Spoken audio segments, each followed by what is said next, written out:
Assalamu alaikum wa rahmatullah. Today our class is about establishing a single switched network. For this today's class, introduction of switching device as a part of the enterprise network demonstrates how networks are able to expand point-to-point connections and shared networks in which collisions may occur.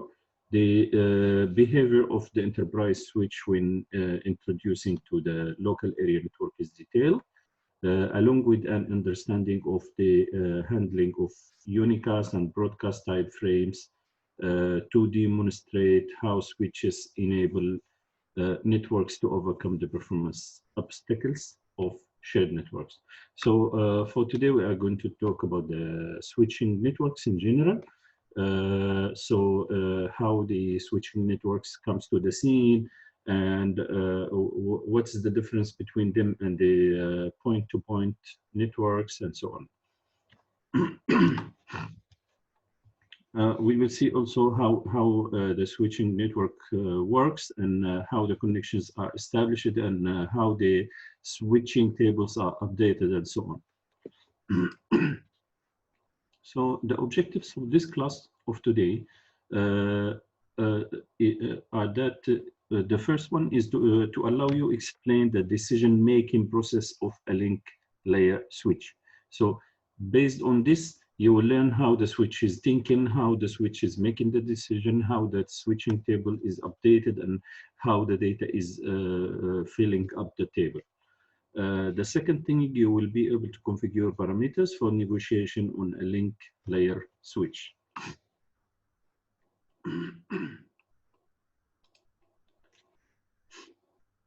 Okay, in this slide, building a single switched network.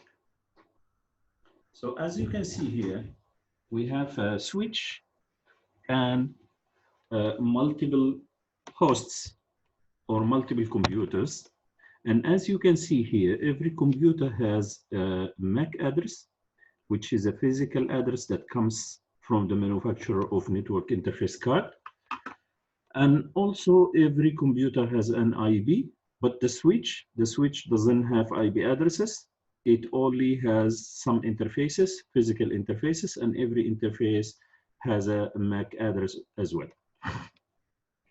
So switches operate within the scope of that data link layer. So the switches doesn't require IP addresses to be configured in order to deliver data. So only IP addresses are used for PCs or hosts. So IP addresses are only used for the end systems when we implement switching network. Let us see the comments here below. So let me read one by one and explain if there is any explanations needed. So as the enterprise network expands, multiple users need to be established as a part of a multi-access network. What does it mean? This means when the networks become bigger, they require a lot of PCs to be connected. Then all of that PCs will serve users who wants to communicate with other users through the system, and so on. So all of this cannot be done using point-to-point connectivity. So in this case, they have to use multiple users infrastructure. So in order to make this, they have to use multiple switches, and they have to connect them to each other in order to expand the network, and in order to allow multiple users to use this kind of network.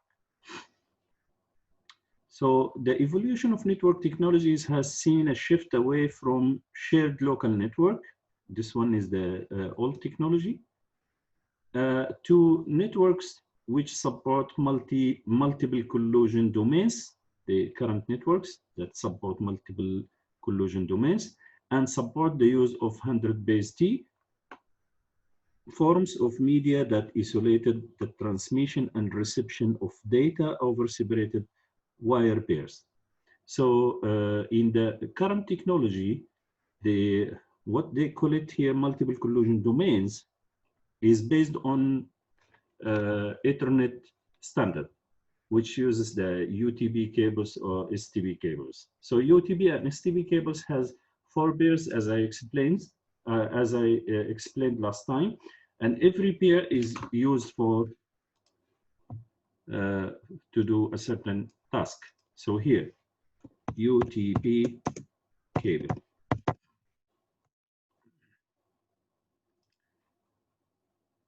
Okay. Inside here, inside the UTB cable, as you can see here, there is 4 pairs. Two of them are not used, while other 2 are used. One pair is for transmission and the other pair is for reception. So here, based on this concept, we can see that the reception cannot affect the transmission, because every transmission is done on a separated wire, and the reception is on a separated wire.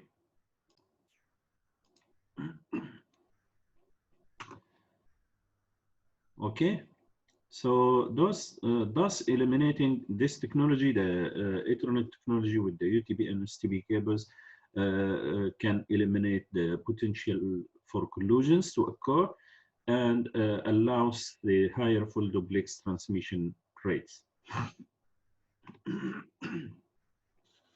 Because if we use the same wire for transmission and reception, then the connection will be half duplex, and the speed will be less than the full duplex.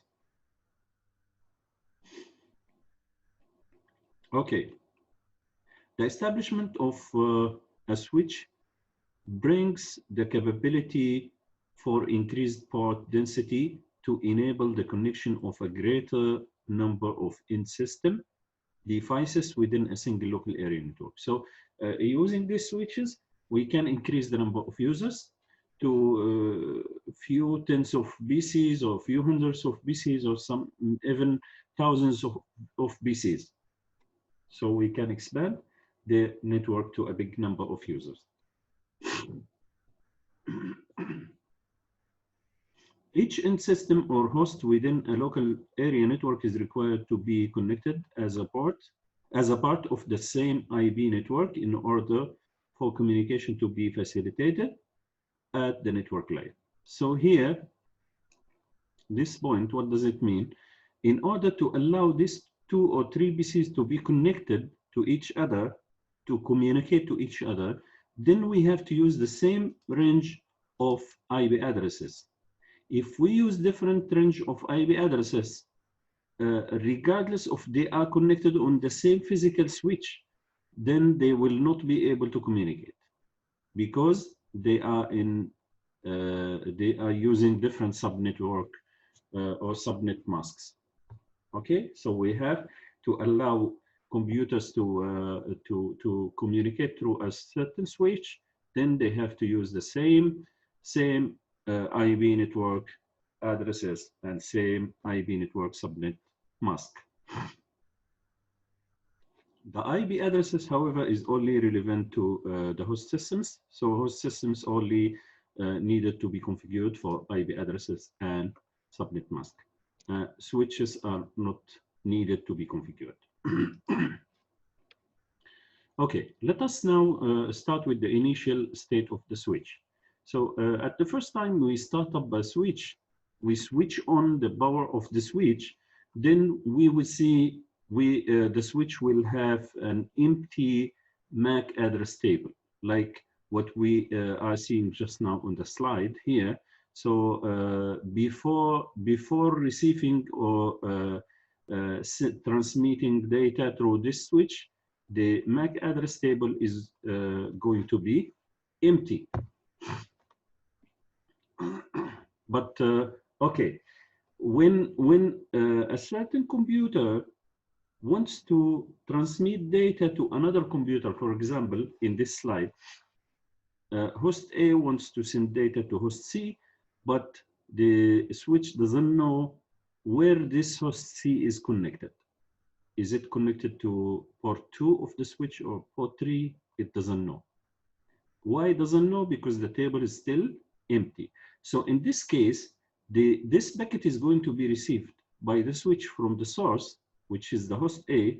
Then in order to send it to the destination, the switch have to do broadcast. So it has to send the data to all connected ports. So each switch uses a MAC table for making forwarding decision. So this MAC table, MAC address table, is used to reduce the broadcasting and to make the decision of data forwarding. So if the MAC address of these two PCs is connected, are connected, then the switch should know where this host C is connected. So directly it will know that the host C is connected to port 3, then this packet will be forwarded directly to port 3, and port 2 is not going to be used for the data forwarding. Okay, so by this scenario, if we use the MAC address table, the network traffic overhead is going to be minimized. So as a link layer device, each switch relies on a MAC-based table that provides association between the destination MAC address and the port interface via which a frame should be forwarded. So in this case, we don't have information, but if we know if this computer sends data and the packet will carry the source MAC address of this PC inside this packet, then this switch will know about the MAC address of this PC and where this MAC address is connected. So the MAC address will be written here. Then the interface, which is the G001, will be attached to that MAC address, as you can see in the next slide here. Okay, this is commonly referred to as the MAC address table, this one. So the initiation of a switch begins with the switch having no knowledge of end systems. So in this case, the switch doesn't know about the end systems, has no information about them. And how frames received from end system should be forwarded to another system. So it's necessary that the switch build entries within the MAC address table to determine the path that each frame received should take in order to reach a given destination. So using this table, the switch will know when a packet is received from one port, he will decide, or it will decide, to what port this packet is going to be forwarded. Okay, let us see this scenario. After the packet, the first packet is sent from host A and received by the switch here.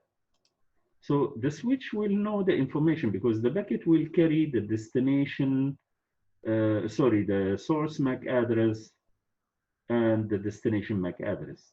And here, in this case, because host A also doesn't know where is the host C is connected and what is the MAC address of host C. The only thing that host A knows is the IP address. Okay, so the packet will include the destination IP address, but because the switch is working on layer 2, then the IP address is not going to be used. The only thing that is going to be used is the destination MAC address and the source MAC address. So when this packet is arrived here at the switch, then the switch will know that this MAC address is connected through G001. So you can see here, this MAC address 04AA is connected to G001. So it's already recorded here in the MAC address table of switch A. But now here, the destination is FFFF, which means that this packet should be forwarded to all end systems. So the switch now, the next step that will be done by the switch is to broadcast the packets, this packet to all destinations, all hosts connected to this switch. Okay. The next step here is, as you can see, the packet is forwarded to host C and host B, but the intended destination of this packet is host C based on the scenario. So host C will compare its MAC address to the the IP address to the destination IP address of the packet. Then it will find the destination IP address is equal to its own IP address. So it's going to process the packet. It's going to process the packet. So in order to process the packet, it needs to acknowledge the sender, the source. This PC need to send an acknowledgement to host A to inform that the packet is already received. So in this case, the host C is going to generate another packet, which is an acknowledgement packet, to be sent to the switch A, then after that to be sent back to the source, host A, using that packet, because that packet also will have source MAC address and destination MAC address. So from here, this packet actually is an ARP packet, and this packet will have the source MAC address and destination MAC address. So from this information, or based on the information carried in the packet, the switch will know that this MAC address is connected through G003 here. So now we have information about two end systems. Okay, let us go back. So what's about this packet that's sent to host B? Actually, this packet is going to be discarded. Why? Because when the packet is arrived here, it carries the IP destination IP address. So the destination IP address is going to be compared to the IP address of this machine. So both of them are not the same. They are not equal. Then the packet will be discarded and no packets will be sent back to the source. Okay, I hope that's clear. Sorry, I'm having flu today. Sorry. Yeah. So here, this host is not going to be known to the switch until it generates a packet to be sent to other destination, or if it receives a packet similar to the host C. So when it receives a packet that's intended to be delivered at host B, then host B have to generate an acknowledged packet or ARP packet. Then the switch will know about the existence of host B.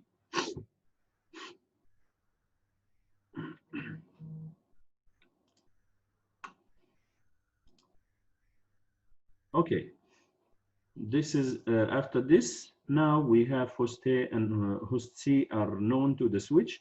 Then in future, if host A wants to communicate with host B, the data will be forwarded directly without using broadcast.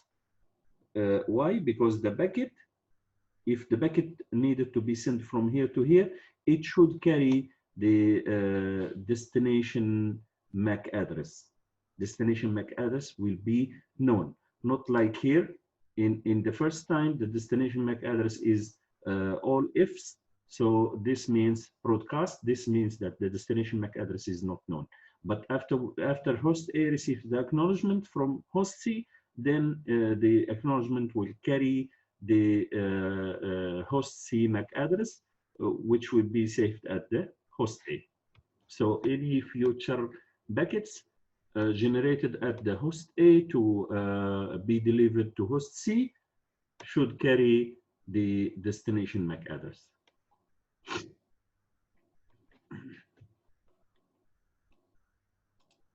Okay. That's all about this. Actually, our class of today is very easy, very simple. The idea is very clear. It doesn't need anything. Also, we did not need to do any configuration. The only thing that we want to show here is the basic configuration. If let's say we don't want to use automatic connectivity between the switch and host, so we can go to a certain interface, as you can see here. We have to enter the system view, then we have to select a certain interface, for example, like this, G001. Then after that, we can undo the negotiation automatic. We undo it, disable the automatic negotiation. Then we can decide the type of connection based on the used media. So in our case, definitely we are going to use UTB or STB cable. In this case, it's duplex full or full duplex. In Huawei devices, we have to write the command this way, duplex space full. And also we have to decide the speed. So speed can be 100. If let's say both sides supporting one gig, then we can use speed 1000. Or also we can use 10 megabit per second. So we can use speed 10. Okay.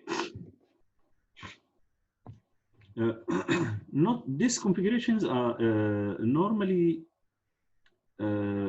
not required, because if we connect the any host to any new switch without any configuration, the switch automatically will run the auto negotiation between itself and the host. Then they will make an agreement about the some parameters like the communication mode. Is it duplex or half duplex, or is it full duplex or half duplex, or so on. Also the speed, also the other things, queue size and so on. Okay, so or maybe the buffer size. It depends on the standard, depends on the algorithm that's used at both sides. In case, for example, if let's say host A is supporting 1 gig and the switch supports only 100 meg, then based on the negotiation, they will select the lowest speed, because the switch A cannot support 1 gig, it supports only 100. But host A can support 1 gig and also can support 100 meg. So that's why they will choose the highest compatible speed, which is in this case only 100 megabit per second. Also here, if you want to display in information about the interface, Gigabit Ethernet 001, so we can use this command, display interface Gigabit Ethernet 001. So we can see the current state, and also we can see the protocol current state, and also we can see the used speed, and also we will see the loopback if there is any loopback, and also duplex, is it full or half or whatever. Then the negotiation is disabled. Why disabled? Because in this slide before this we disabled the auto negotiation. That's all for today. We have only the summary here. If a switch records the source MAC address of a host device on a port interface, and the physical connection of the host is then changed to another port interface on the switch, what action would the switch take? What action would the switch take? So to explain this, if let's say this host was connected at the G003, and the MAC address is already recorded at the MAC address table of the switch A, that says this MAC address is connected over 003. Then after that, somebody come and take off this cable from port 3 and plug it in, for example, port 10. So what will happen in this case? Okay, the answer actually is here. When a host or other end system is connected to a switch port interface, a gratuitous ARB is generated that is designed to ensure that IP addresses remain unique within a network segment. So the gratuitous ARP message, however, also provides the switch with information regarding the MAC address of the host, which is then included in the MAC address table and associated with the port interface on which the host is connected. So this is the normal behavior that's going to be done when network cable is plugged into any switch port. So if the physical connection of a host connected to a switch port interface is removed, the switch will discover the physical link is down and remove the MAC address entry from the MAC address table. So once we remove the plug from port 3, for example, in this example, if we remove this cable from, we unplug this cable from port 3, then this switch will remove this entry. And after we plug this cable in another port, for example, port 10, and for example, if this computer wants to transmit data to host C, then host C is not going to be used. Is going to it's not known at the switch because this entry is deleted. That's why the switch will do broadcast again. Will do broadcast again. Okay, so once the medium is connected to another port interface, the bot will detect that the physical link is active and a gratuitous ARP will be generated by the host, allowing the switch to discover and populate the MAC address table with the MAC address of the connected host. So the solution of this is has been done using the gratuitous ARP. So gratuitous ARP is going to be activated once we have the new network is connected like this. Then we start up the switch at the first time without any configuration. It's by default supporting the gratuitous ARP, and also PCs are supporting the same protocol. So they will start exchanging data based on the gratuitous ARP, and the switch will know all connected PCs even before any switch, even before any host is trying to communicate to another host. I hope this is clear. If you have any question, if anything is unclear, please communicate to me. Please WhatsApp. Please send me an email, and you can reach me using any media. So commonly, I expect that you will WhatsApp me in case of any understood thing or any unclear things. Okay, good luck for you all, and inshallah we'll see you at the next class.